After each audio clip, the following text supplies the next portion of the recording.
Hello. कैसे हैं आप सभी लोग। आपकी आज मैथ की क्लास होगी और मैथ्स की क्लास में हम लोग एक वीडियो में पहले वीडियो में हम सीख चुके हैं कि कोई भी संख्या 2 से, 4 से, 8 से विभाज्य कब होती है। ऐसा मैंने पिछले वीडियो में आपको पढ़ा दिया है। आज मैं ऐसा प्रयास करूंगा को आपको मैं बताने वाला हूं कि कोई नंबर 5 से, 25 से, 125 से, 625 से, इस तरीके की जो संख्याएं होती हैं वो किससे कटेंगी और कैसे कटेंगी और कब कटेंगी। मैं आपको बताने वाला हूं कि कोई संख्या 3 से कब विभाज्य होगी। मैं आपको बताने वाला हूं कि 6 से कोई संख्या कब विभाज्य होगी। मैं आपको बताने वाला हूं आज कि कोई नंबर 7 से कब पूर्णतः विभाजित होता है। मैं आपको बताने वाला हूं कि कोई नंबर 11 से कब पूर्णतः विभाजित होता है।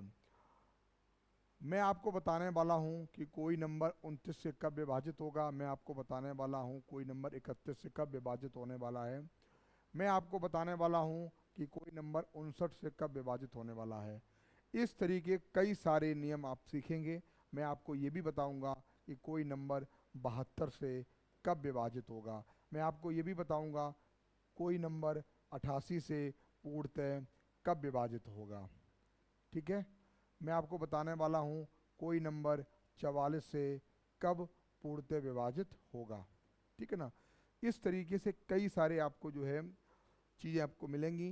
जो डिविजिबिलिटी का जो नियम होता है, जो रूल, ये टॉपिक है, ये जो टॉपिक है बेटा, ये बहुत ही महत्वपूर्ण है, बहुत ही महत्वपूर्ण है। और इसकी मदद से आपको एग्ज़ाम में बहुत सारी चीज़ें आसान हो जाती हैं।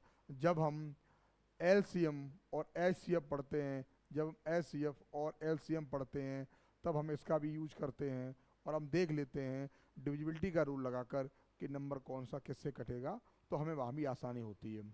मेरे प्यारे बच्चों, ये चीज़ें आपको बहुत अच्छे से, अगर ये आपका ये टॉपिक डिविजिबिलिटी के रूल, ये सारी चीज़ें आपको बहुत प्रैक्टिस में बहुत अच्छे तरीके से अगर आती हैं, तो मुझे लग रहा है कि फिर आपको कोई सिलेक्शन से कोई रोक नहीं पाएगा और मैथ्स आपका बहुत अच्छा हो जाएगा।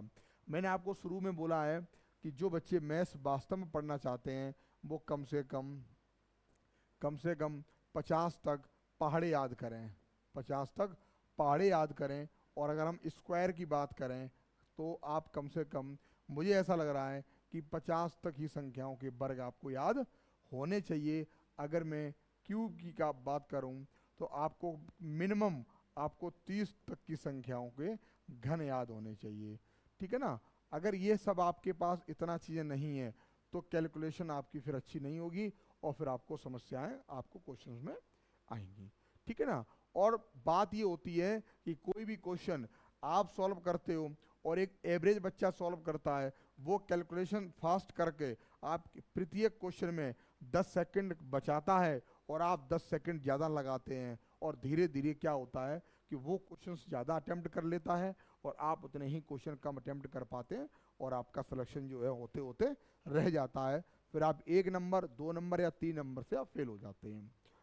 तो मैं आपको आज पूरा वीडियो आप देखें, बिल्कुल स्किप ना करें, बहुत ही अच्छा महत्वपूर्ण टॉपिक है और मैं धीरे धीरे आपको एक ही चीज़ को बहुत कायदे से समझाने का प्रयास करूंगा।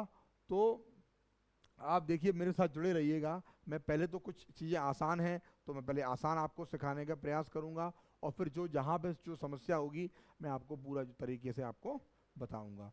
तो ये मेरा दूसरा लेक्चर है। मैं पहला लेक्चर बना चुका हूँ, मेरा ये दूसरा लेक्चर है। तो सबसे पहले हम शुरुआत करते हैं कि कोई नंबर 5 से कब कटेगा। अगर 5 का रूल अगर हम सीखेंगे तो बहुत ही आसान सरल होता है। 5 का रूल बहुत ही आसान है।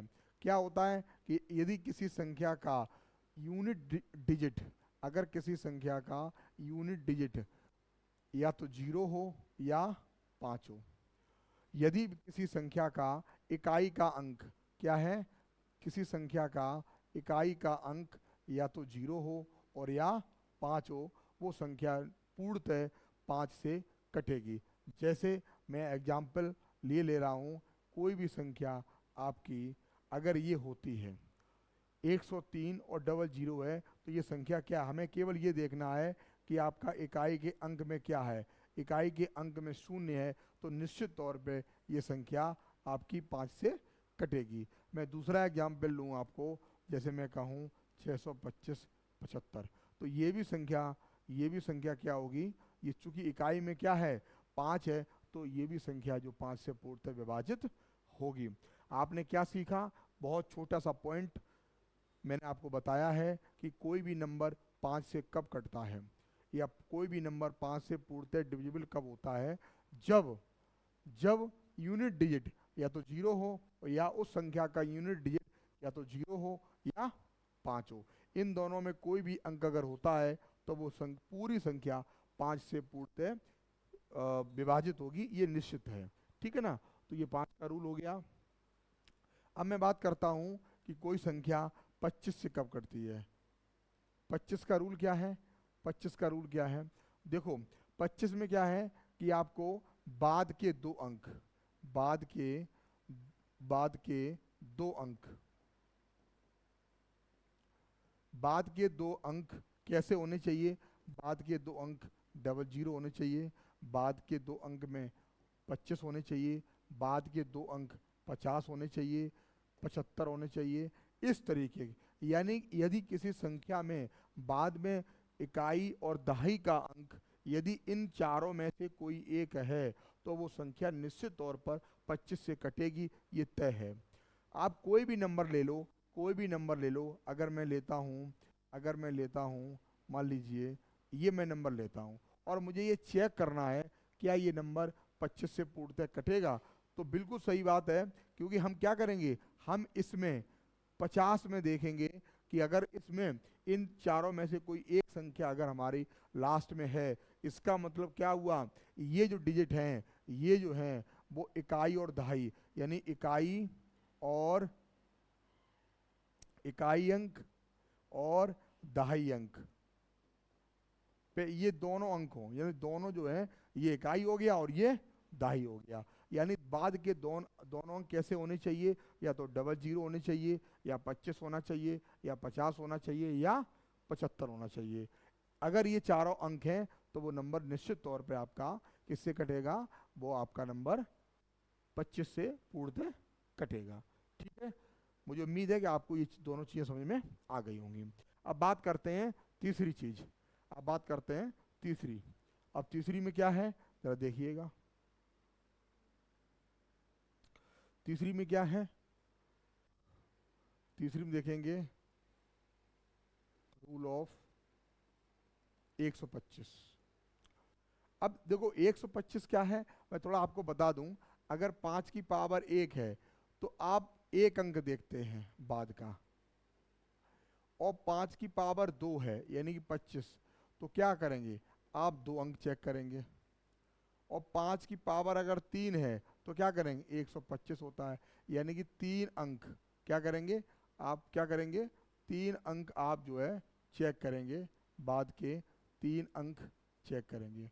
और 3 अंकों में यदि 125 का भाग जाता है तो पूरी संख्या आपकी 5 से 125 से कटेगी। अगर मुझे चेक करना है कि 5 की पावर 4 जो कि 625 होता है, तो बाद के 4 अंक, बाद के 4 अंक में हम भाग कर कर देखते हैं, और यदि मेरा भाग जाता है पूर्णतः तो पूरी संख्या कटेगी। और यही रूल होता है, ये लगातार चलता चला जाता है। लेकिन जनरली जो हमें ज़रूरत पड़ती है वो केवल यहीं तक जो है हमारा काम हो जाता है। कैलकुलेशन चाहे कैसी भी हो, 125 तक ही हमारा काम हो जाता है। तो आप क्या सीखे? 5 के लिए क्या सीखे? 5 के लिए आप सीखे कि इकाई का अंक क्या होना चाहिए? 0 और 5 होना चाहिए। इसके लिए क्या सीखे कि दो अंक बाद के डबल जीरो होने चाहिए, 25 होने चाहिए, और 50 होने चाहिए, 75 होने चाहिए। ये अंक अगर होते हैं तो आप जो है ये आपका कट जाएगा। इसी प्रकार इसमें भी क्या होना चाहिए? अगर 3 अंक देख रहे हैं तो 3 अंक क्या होने चाहिए? 125 होने चाहिए, 250 होने चाहिए, है ना? और क्या हो जाएगा? आपका 375 होना चाहिए, है ना? और क्या हो जाएगा? आपका 625 जो भी है, मतलब इस तरीके से इनके फॉर्मेट में, यानी इनका जो है मल्टीपल में संख्याएं अगर बाद में होती हैं 3 अंक में, तो वो अब देखिए ये भी कटेगा, ये भी कटेगा, ये भी कटेगा, सब नंबर कटेंगे। तो इस तरीके से आप यही क्रम आपका चलता रहेगा। तो मुझे उम्मीद है कि आप अच्छी तरीके से आप सीख गए होंगे। 5 के 25 का, 625 का, 125 का सारे अंक आपने अच्छे से सीख लिए होंगे। और ये बहुत महत्वपूर्ण है। अब मैं आपको जब लासा मासा पढ़ाऊंगा या डिविजिबिलिटी के रूल में आगे बताऊंगा तो आपके बहुत काम आने वाले हैं। ठीक है, अब मैं बात करता हूँ आपको, मैं बात करता हूँ, देखिए अगला है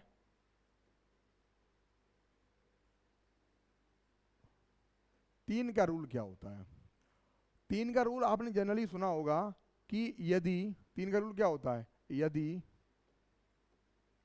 अंकों का योग 3 से पूर्णतः विभाजित हो जाए, क्या हो जाए, मतलब यदि अंकों का योग 3 से पूर्णतः विभाजित हो जाए तो वो संख्या जो है पूरी 3 से कटेगी। जैसे मैं कहूँ आपको 729, मुझे चेक करना है क्या ये संख्या 3 से कटेगी या नहीं। 3 से पूर्णतः, तो अब क्या करेंगे, इनका क्या करेंगे, 7 + 2 और +9। तो देखो क्या करेंगे, 9 और 9, इनका अंकों का योग कितना हो गया, 18। और 18 में यदि हम 3 का भाग देते हैं तो क्या रिमाइंडर आएगा, रिमाइंडर हमारा 0 आएगा। यानी कितनी बार जाएगा, 6 बार जाएगा। इसका मतलब पूर्णतः विभाजित हो गया।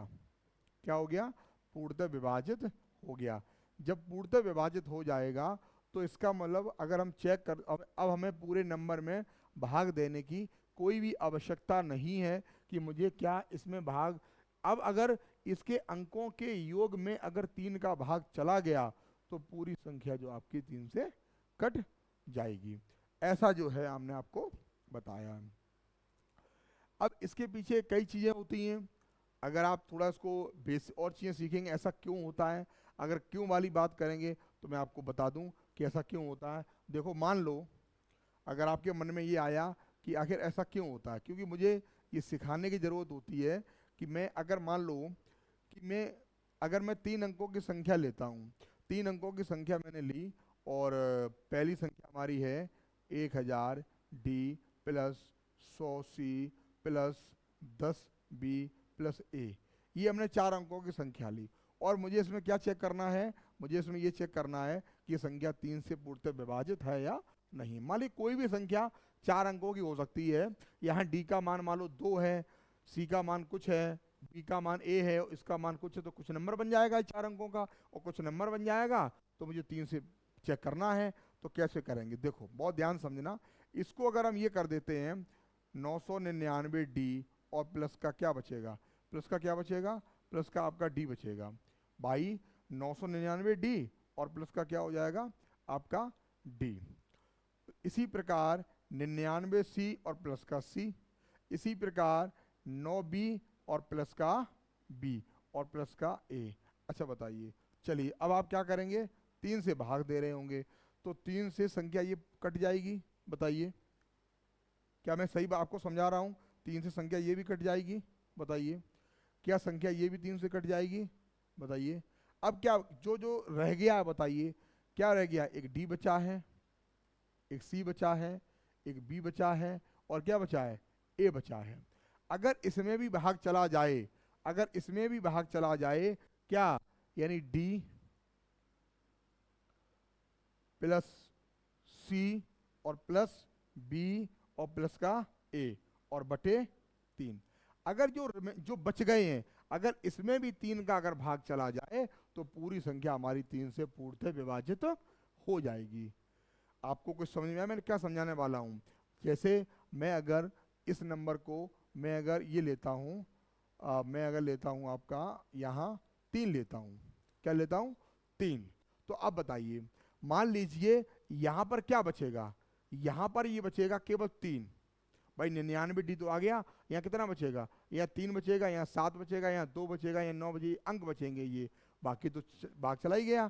तो अंकों का योग अगर 3 से पूर्णतः विभाजित हो जाए तो पूरी संख्या आपकी 3 से कट जाएगी। ये मैंने आपको, ये रूल अभी तक आपने पढ़ा था, मैंने थोड़ा इसको ब्रीफ कर दिया कि ऐसा होता क्यों है, तो मैंने आपको बता दिया है, ठीक है ना। हालांकि आपको इसके कोई लेकिन मैंने बता आपकी जानकारी के लिए दिया कि ऐसा क्यों होता है, ठीक है। बाकी मैं अभी 7 का रूल भी बताऊंगा तो भी उसमें बताऊंगा कि ऐसा उसमें भी नियम क्यों होता है, क्यों इकाई के अंक को दूना क्यों करते हैं, दूना करके शेष बची संख्या में क्यों कटाते हैं, कई सारी ऐसी संख्याएं होती हैं। तो फिर धीरे धीरे क्या होता है, बहुत बड़ी जो है एक रूल याद करने से या एक रूल सीखने से कई सारे काम हमारे आसान हो जाएंगे। चलिए, ये तो आपका 3 का रूल हो गया है। इसी का जो बड़ा रूल है वो ऐसे ही जो है मैं आपको बता दूं, इसी का दूसरा जो है वो 9 का रूल भी ऐसा ही है, ठीक है ना। अगर मैं 9 की बात करूं, पहले मैं 6 की बात कर लूं क्योंकि 3 के बाद 6 आएगा, 9 बाद में आएगा। तो रूल ऑफ 6, अब देखो अगर मैं 6 की बात करूं तो 6 के फैक्टर करिए, एक 2 आएगा और एक आपका आएगा 3।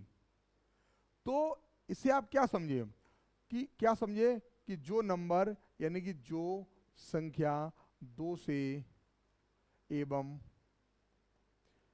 3 से पूर्णतः विभाजित होती है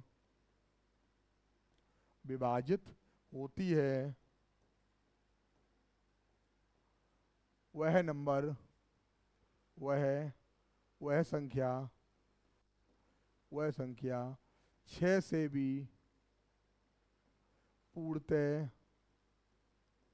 विभाजित हो जाएगा, है ना, विभाजित हो जाएगा। क्या समझे आप समझे कि यदि कोई नंबर अगर 2 से विभाजित होता है और 3 से विभाजित अगर होता है तो निश्चित तौर पे वो नंबर 6 से विभाजित हो जाएगा। ऐसा क्यों है, क्योंकि 2 और 3 का जो एलसीएम होता है वो कितना होगा, 6। अगर कोई भी नंबर अगर 2 से और 3 से अगर पूर्णतः विभाजित होता है तो वो नंबर 6 से भी पूर्णतः विभाजित हो जाएगा, ठीक है। अब 2 के लिए हमने आपको बता चुके हैं कि 2 का रूल क्या होता है। रूल 2 का क्या होता है कि जिस संख्या में इकाई का अंक कैसा हो, सम, इकाई का अंक आपका कैसा होना चाहिए, सम होना चाहिए। और सम जानते ही आप, 0 हो, 2 हो, 4 हो, 6 और 8, ये अंक अगर होते हैं तो वो क्या होंगे, 2 से पूर्णतः विभाजित हो जाएंगे।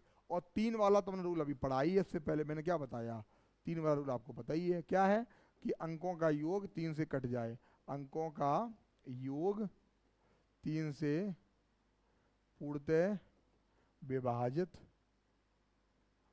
हो जाए, 3 से पूर्णतः विभाजित हो जाए। तो आपने 3 का सीख लिया, 6 का सीख लिया।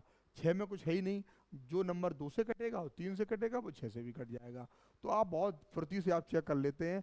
2 के लिए आपको केवल ये देखना है कि इकाई के अंक पे 0 है या नहीं है, या 2 है या नहीं है, 4 है या नहीं है, 6 है या नहीं है, मतलब कोई सम संख्या है या नहीं है। और जैसे ही आपने सम संख्या चेक की तो दूसरा काम क्या है कि अंकों का योग करना भी आप शुरू कर दो। यदि अंकों का योग 3 से अगर पूर्णतः विभाजित होता है तो वो संख्या निश्चित तौर पे 6 से पूर्णतः विभाजित हो जाएगी, ठीक है। चलिए, अब मैं आपको बताता हूं कि 9 का रूल क्या है। देखिए,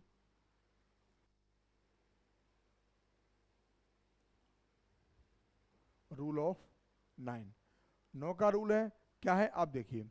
9 के रूल में आपने जैसा 3 का रूल आपने देखा है ना, जैसा 3 का रूल होगा वैसे ही आपका 9 का रूल होगा। और 9 के रूल में क्या होता है, 9 के रूल में क्या होता है, अब क्या करेंगे, डिजिट सम करेंगे, डिजिट सम, यानी कि अंकों का योग करेंगे। वो ये जो मैंने 3 के लिए बताया, अंकों का योग।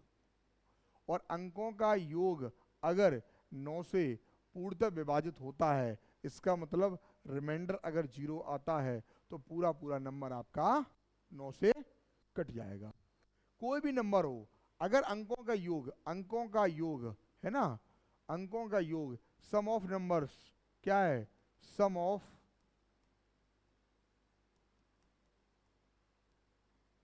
नंबर्स किससे डिवाइड करना है, 9 से। और क्या क्या हो जाए, रिमाइंडर अगर जीरो हो जाए, अगर रिमाइंडर जीरो आ जाए तो वो नंबर पूरी संख्या जो है वो आपको कट जाएगा, सम ऑफ डिजिट होगा, sum of digit, sum of numbers नहीं, सम ऑफ डिजिट, यानी कि अंकों का योग, जितने भी जो डिजिट होंगे, कोई भी नंबर मान लीजिए, जैसे मैं आपसे बात करूं, मैं बात कर दूं आपसे, जैसे 7 2 3 4 1, मुझे ये चेक करना है, ये चेक करना है कि ये नंबर क्या 9 से पूर्णतः विभाजित है या नहीं है।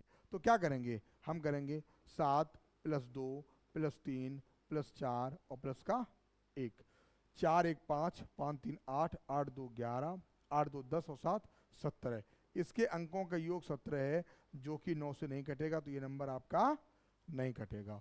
और इसी नंबर को मैं थोड़ा परिवर्तन करूं, ये आपका 7 3 3 4 1 ये आ जाए, तो देखिए 4 1 5 3 8, 8 और 3 11 और 7 18, अंकों की योग 18 आ गया, 9 से पूर्णतः विभाजित किया तो रिमाइंडर 0 आया। इसका मतलब क्या हुआ, ये नंबर पूर्णतः आपका 9 से विभाजित हो गया है।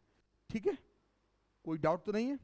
अगर आपका डाउट है तो आप इस वीडियो को पुनः देख लेना, कोई समस्या नहीं है ना। वैसे भी मैं आपको बहुत धीरे धीरे समझाने का प्रयास कर रहा हूँ, और ये चीज़ तो बहुत आसान है, आप बचपन से पढ़ते हुए आए हो, मैं तो केवल रिवीजन करा रहा हूँ आपको। आपने कहीं ना कहीं इसको पढ़ा ही होगा, है ना। किसी थोड़ा बहुत भूल गए हो तो मैं आपका रिवाइज करवा दे रहा हूँ, कि अगर आप कहीं स्लिप हो गया दिमाग से तो आप इसको देख लीजिएगा। ठीक है, क्या मैं आगे बढ़ूँ? चलिए मैं आप थोड़ा आगे बढ़ता हूँ। देखिए, अच्छा 10 का रूल अगर मैं बता दूं तो आप कहोगे ये तो सर मजाक हो रहा है मेरे साथ, 10 का रूल क्या होता है? 10 का कोई रूल ही नहीं है भाई। 10 का रूल क्या है कि यदि यूनिट डिजिट, यदि आपका यूनिट डिजिट अगर कैसा हो, जीरो हो, कैसा हो, जीरो, किसी भी संख्या में यदि इकाई का अंक अगर शून्य है तो निश्चित तौर पर वो संख्या 10 से कटेगी। ये तो बिल्कुल ही मजाक हो गया है ना, कुछ है ही नहीं उसमें 10 में। अब बात आती है, अब ये अच्छा है कि रूल ऑफ 11, 11 से विभाज्यता का नियम, ये देखिए आप, ये आपका यहीं से थोड़ा सा महत्वपूर्ण शुरू हो जाता है। अब ये थोड़ा सा आपका यहीं से महत्वपूर्ण है। तो क्या क्या होगा 11 से? 11 का मतलब होता है, दो चीजें होती हैं, एक तो सम स्थानों के अंकों का योग और विषम स्थानों के अंकों का योग का अंतर या तो आपका 0 हो और या 11 का गुणज हो, 11 का टेबल में आए, जैसे 11 हो, 22 हो, 33 हो, 44 हो, इस तरीके से संख्याएं आए। अब ये सम स्थानों के अंकों का योग विषम स्थानों के अंकों का योग का अंतर, ये क्या समस्या है? तो देखो पहले मैं लिख दे रहा हूँ, क्या लिख दे रहा हूँ कि 11 के रूल क्या होता है कि सम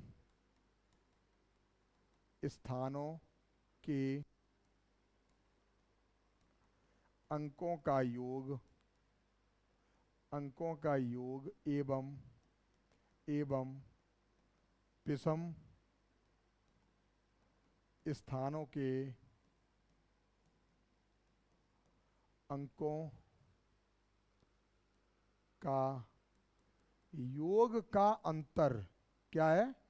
योग का अंतर या तो शून्य आए, क्या है? शून्य, या 11 का मल्टीपल आए, 11 का गुणज आए, मल्टीपल हो। ठीक, अब मैं अगर एग्जाम्पल लूं तो कैसे समझेंगे आप? बहुत छोटे एग्जाम्पल से मैं शुरुआत कर रहा हूं। जैसे मान लीजिए नंबर है 1 3 3 1, ये है। तो मैंने क्या है कि आप अंकों का योग करना शुरू करिए, पहला करें तो दूसरा ना करें, तीसरा करें। अब इसकी जो पोजीशन है, इसकी पोजीशन क्या है? ये पहले स्थान पर है, ये दूसरे स्थान पर है, ये तीसरे स्थान पर और ये चौथे स्थान पर है। तो पहले किसको जोड़ेंगे? पहले आप इनको, यानी इनको जोड़ेंगे और इनको जोड़ेंगे और फिर इनको जोड़ेंगे और इनको जोड़ेंगे। तो क्या होगा? 3 प्लस का 1 माइनस 1 प्लस का 3, तो 4 माइनस 4, आंसर क्या आया? 0। तो निश्चित तौर पे ये जो नंबर है वो आपका 11 से पूर्णतः विभाजित हो जाएगा। मैंने ये क्या समझा दिया, ये आपने, हो सकता है आपको पहले भी कहीं ना कहीं आप पढ़े होंगे, आपको ये पता होगा क्या कि 11 का रूल क्या होता है कि सम स्थानों के अंकों का योग और विषम स्थानों के अंकों का योग का अंतर या तो 0 आए या आपका क्या आना चाहिए, आपका 11। भाई ये बहुत महत्वपूर्ण है, इससे सवाल बहुत बहुत सारे क्वेश्चन आपको एग्जाम में मिलते हैं। 88 वाला रूल जब लगता है तो 11 और 8 ये 3 रूल, 2 रूल उसमें लगते हैं। एक तो 8 वाला रूल लगेगा उसमें, और कौन सा लगेगा? 11 वाला।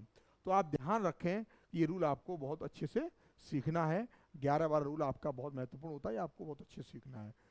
आप देख लीजिएगा। तो मैंने आपको क्या बताया, और भी मैं एग्जाम्पल एक आध लिए ले रहा हूँ,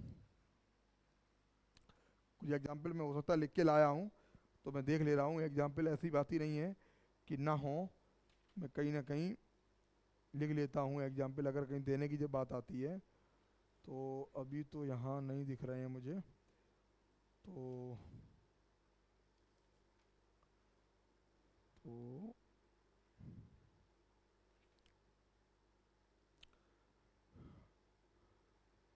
चलो देख लो, एक आध एग्जाम्पल आप देख लो।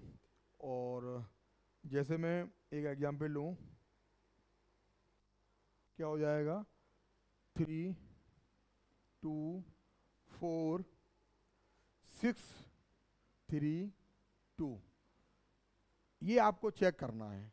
तो क्या क्या होगा, आप तो पहले क्या करेंगे, फर्स्ट टाइम क्या करेंगे आप, अगर इधर से करेंगे तो पहले आप क्या जोड़ेंगे, पहले आप 3 को जोड़ेंगे, फिर आप 4 को जोड़ेंगे, फिर आप फिर 3 को जोड़ेंगे। यानी आपने पहले ये जोड़ा, फिर आपने ये जोड़ा, फिर आपने ये जोड़ा। इसका योग कितना आया?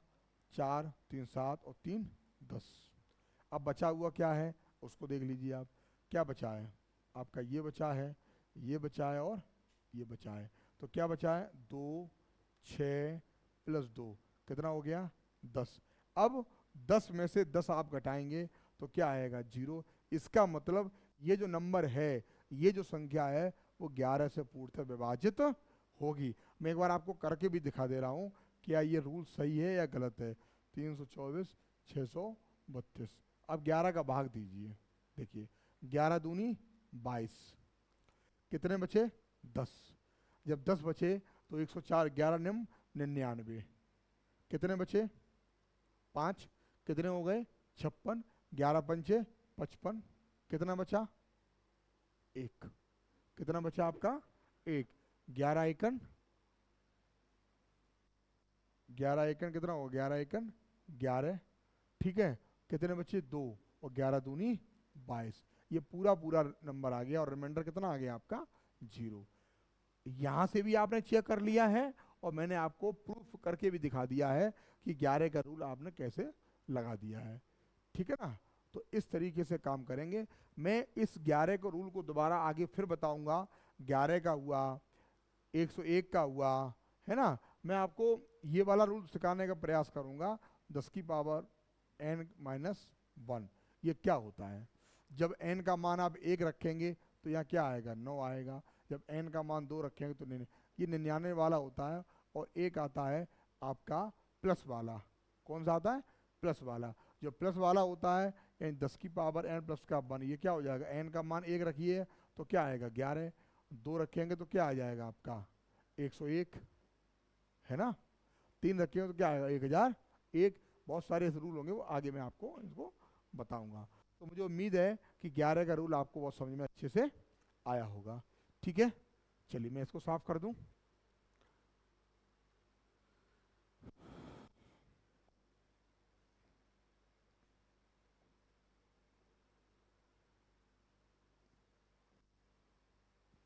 देखिए इसको मैं साफ कर दूं, और आगे जो है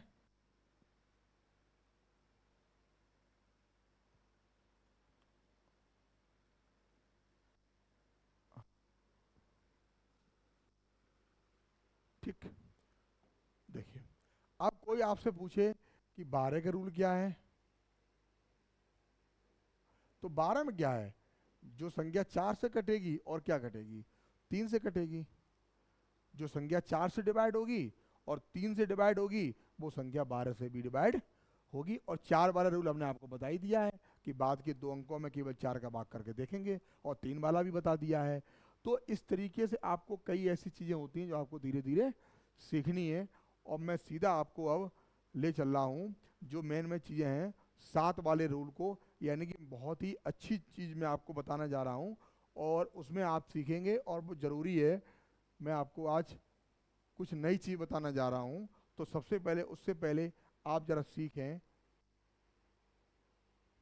रूल ऑफ 7, ये इम्पोर्टेंट है। और इसके बाद जितना भी जो लेक्चर अब रहेगा आगे, बहुत ही महत्वपूर्ण चीज़ें हैं, बहुत आप जो है ध्यान लगाकर हमारी बात को समझेंगे और सुनेंगे।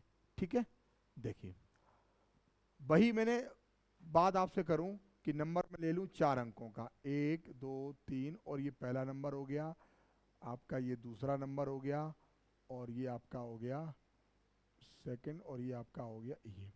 और मैं इसमें किससे भाग चेक कर रहा हूँ, मैं इसे 7 से भाग देने का प्रयास कर रहा हूँ। तो देखिए इसमें तो 7 का भाग जाएगा नहीं, तो इसको ऐसे कर लो, क्या कर लें, इसमें 700 डी और प्लस का 300 डी, इसको कर लो आप क्या 70 सी कर लो, और क्या कर लें 30 सी कर लें। इसमें क्या कर लें आप, इसमें आप क्या कर लें 7 बी कर लें, और क्या कर लें, और आप 3 बी कर लें। और इसमें क्या कर लें आप, इसमें आप कर लें, ये आपका हो जाएगा 7 ए हो जाएगा, और माइनस का क्या हो जाएगा 6 ए हो जाएगा। ठीक है, और अपॉन में किसके भाग दे रहे हैं, आप 7 का भाग दे रहे हैं। आप ये सोच रहे होंगे ये सब आप क्यों बताने का प्रयास कर रहे हैं। मैं आपको इसलिए बताने का प्रयास कर रहा हूँ कि जो 7 का जो नियम होता है वो नियम क्या होता है कि इकाई अंक को दूना कर कर शेष बची संख्या में से घटाते रहें, और वो संख्या जो आपको 7 से चेक करने के लिए रूल होता है कि कोई बड़ा नंबर लो और उसमें क्या करें, जैसे मैंने आपको नंबर लिया 700 मान लो 82, 882 लिया, कितना लिया 882। तो रूल क्या कहता है कि आप क्या करें, इसका डबल इसमें घटा दो, इसका डबल इसमें से घटा दो। अब देखिए अगर 7 का भाग इसमें जा रहा नहीं जा रहा है, और नहीं 8 में अगर 4 का डबल क्या कर आ जी तो भी, यानी कि ये रूल मैं आपको सिखाने का प्रयास कर रहा हूं। इसलिए मैं आपसे जो है थोड़ा सा कह रहा हूं कि आप थोड़ा सा जो है हमारे साथ बने रहिए, ताकि आपको ये चीज़ें आपको सीखने को मिल जाएं। ठीक है ना, तो देखो थोड़ा मिट गया ये 7, यहाँ क्या था, ये 3b और 7a माइनस 6a था। ठीक, अब देखो तो इस 7 से काटेंगे तो ये पूरा पूरा कट जाएगा, ये बचेगा, ये पूरा कट जाएगा, ये पूरा कट जाएगा, और ये पूरा कट जाएगा, ये तो बचेगा। अब अगर हमारा 7 का भाग अगर इसमें चला जाए, इसमें चला जाए, इसमें चला जाए और इसमें चला जाए, तो मुझे ऐसा लग रहा है कि वो नंबर जो है पूर्णतः जो है आपका कट जाएगा। ठीक है ना, तो अब होता क्या है कि इसमें देखिए यहां से थोड़ा और सरल करिए इसको, इसे 3 का जो है क्या करेंगे कॉमन ले लेंगे, तो क्या बचा यहाँ 100d, यहाँ क्या बचा 10c, क्या बचा यहाँ प्लस का b, केवल b बचा, और वहां क्या बचा माइनस का 2a, और किससे आपको भाग देना है ये, क्या करना है इससे आपको भाग देना है। अब आप सोच पा रहे होंगे इसको अगर हम इकट्ठा लिखें तो क्या लिख देंगे इकट्ठा, इसको लिखेंगे D C B minus 2a upon 7। मैंने आपसे क्या बोला था, मैंने कहा था कि इकाई अंक का दूना शेष बची संख्या में से घटाएं, और वो संख्या अगर 7 से पूर्णतः विभाजित हो जाए तो पूरा नंबर आपका 7 से विभाजित हो जाएगा। इसीलिए मैंने ये जो निकाला है, इसका क्या पर्पस था? इसका ये पर्पस था आपको कम से कम ये पता लगे कि रूल बनता कैसे है, आता कैसे है। और जब आप जहाँ तक आपको रटनी रटनी वाली चीज़ें जहाँ आप रटते रहते हैं कि बस क्या होता है 7 का रूल कि इकाई अंक का डबल करके और शेष बची संख्या में घटाते रहो और संख्या का 7 से हो जाए तो आपका काम हो जाएगा। लेकिन मैंने आपको बिल्कुल ही क्या बता दिया, प्रूफ करके बता दिया है। आप चाहो तो इसका स्क्रीनशॉट ले लो, चाहो तो इसको आप बाद में देख लेना। ये इसको जानना बहुत ज़रूरी है ताकि किसी को आप बताओगे तो वो जो है समझेगा हाँ आपको थोड़ी सी नॉलेज है। नियम रटने, गणित जो होता है वो रटने का नहीं होता है, समझिए और समझने के बाद जब आप उसको देखें तो कभी जीवन में उसको आप कभी भूलेंगे नहीं। और यदि आप इसी तरीके से अगर आप करोगे तो फिर जो है चीज़ें आपको दिक्कत करेंगी। तो मैं आपको एक एग्जाम्पल छोटा सा दे रहा हूँ, आपको एग्जाम्पल मैं दे रहा हूँ। देखो जैसे अब मैं इसको मैं थोड़ा सा बता दूं क्या है। अब इससे एग्जाम्पल करिए क्या है। जैसा आप पहला एग्जाम्पल करिए। आप एग्जाम्पल नंबर पहला एग्जाम्पल है क्या है, जैसे 343। आप मैंने जानबूझ के ये इसलिए लिया है कि आपको ये पता है कि ये 7 का क्यू है। तो मैंने क्या बता दिया है कि इसका डबल करके इसमें घटाइए, यानी कि 34 में किसका डबल, इसका डबल घटाइए तो कितना बचा, देखिए ये आपका बचा 28। तो 28 में 7 का भाग जाएगा ही, जब 7 में भाग जाएगा तो पूरी संख्या 7 से कट जाएगी। और वैसे ही मुझे पता था ये संख्या 7 का ही क्यू है तो ये वैसे भी कट जाएगा। चलिए मैं दूसरा एग्जाम्पल ये ले रहा हूँ। दूसरा एग्जाम्पल करके देखिए, मैं आपको बोल रहा हूँ दूसरा एग्जाम्पल है 34,321। इसको चेक करिए। मैंने आपको क्या बताया है कि इसका डबल घटाइए, तो घटाइए इसका डबल, एक का डबल क्या होगा 2, तो क्या आ जाएगा 3400 क्या आ जाएगा 30। और आपको पता है देखिए ये वही नंबर मिल गया। और नहीं तो इसका डबल करके फिर घटाइए तो इसका डबल क्या होगा, इसका 0 ही होगा। तो घटाएंगे तो क्या आएगा 343 ही आएगा। इसका फिर डबल करिए फिर घटाइए तो क्या आएगा आपका 28 और 7 से कट जाएगा, यानी पूरा नंबर आपका 7 से कट जाएगा। एक और एग्जाम्पल ले लीजिएगा। जैसे मैं आपको कहूँ कि 3643, क्या करना है आपको, इसका डबल इसमें घटाइए तो इसका डबल घटाइए, इसका डबल कितना होगा 6, 6 घटाइए तो 6 घटाएंगे तो कितना आएगा 358। इसका डबल घटाइए 16 घटाइए क्या होगा 9 6 15 और क्या आ जाएगा 19, यानी कि 7 से नहीं कटा। ये संख्या जो है आपकी 7 से पूर्णतः नहीं कटेगी। बहुत सारे ऐसे एग्जाम्पल हैं जो आपको जो है देखने हैं। तो इसी तरीके से आप जो है देख, मैंने आपको छोटे छोटे 3 एग्जाम्पल लिए हैं, आप कितने भी एग्जाम्पल ले करके देख लें। केवल मैंने आपको जो तरीका बताया है वो तरीका बताया है कि इस तरीके 7 का जो रूल होता है वो इस तरीके का रूल होता है।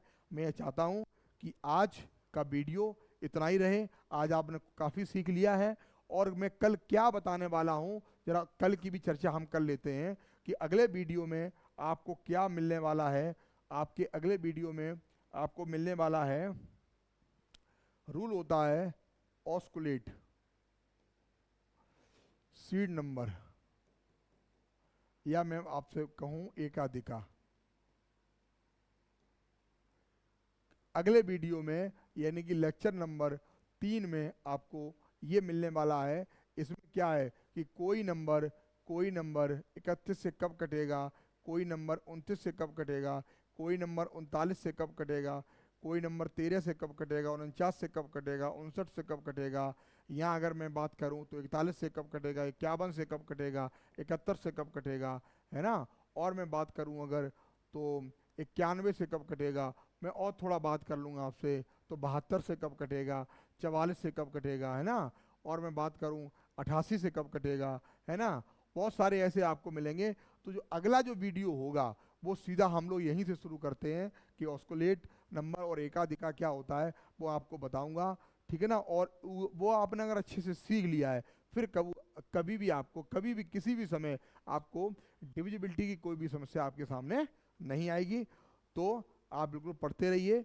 और अब आपको बीच में जो लंबा गैप हो गया था हमारे वीडियो में आने से मैं प्रयास करूंगा कि इतना समय आप लोगों के लिए निकाल लूं कि आप जो है आपको यूट्यूब के माध्यम से आपको थोड़ी बहुत नॉलेज मिलती रहे, लेकिन मैं बार बार यही कहता हूँ कि आप ऑफलाइन ही पढ़ें, जहाँ आपको नियरेस्ट जो कोचिंग हो। ये जो ऑनलाइन होता है वो एक ऑप्शनल होता है, आपके पास कुछ विशेष टॉपिक देखने हैं, कुछ आपको रिवीजन करना है, कुछ आपको भूल गए हैं तो याद नहीं आ रहा है तो आपको टॉपिक खोल के लेकिन आप कंटिन्यूटी सिलेक्शन अगर लेना चाहते हैं तो मुझे ऐसा लग रहा है फिर आपको ऑनलाइन में सिलेक्शन मिलना बहुत मुश्किल है। और इसमें आपको बहुत कंटिन्यूटी चाहिए, बहुत पेशेंस चाहिए, बहुत मन से आपको पढ़ना पड़ेगा, सर्च करना पड़ेगा कि मैथ्स के सारे वीडियो कहाँ पढ़े हैं, किससे पढ़े हैं, और या तो आपको ऑनलाइन कोर्स लेंगे फिर आप कुछ कर नहीं पाएंगे। ठीक है, तो मैं आज इन्हीं बाड़ी के साथ अपना सब्जेक्ट पूरा कंप्लीट कर रहा हूँ आज लेक्चर, और आप जुड़े रहिए अगले वीडियो के लिए, आप इंतजार करिएगा। धन्यवाद।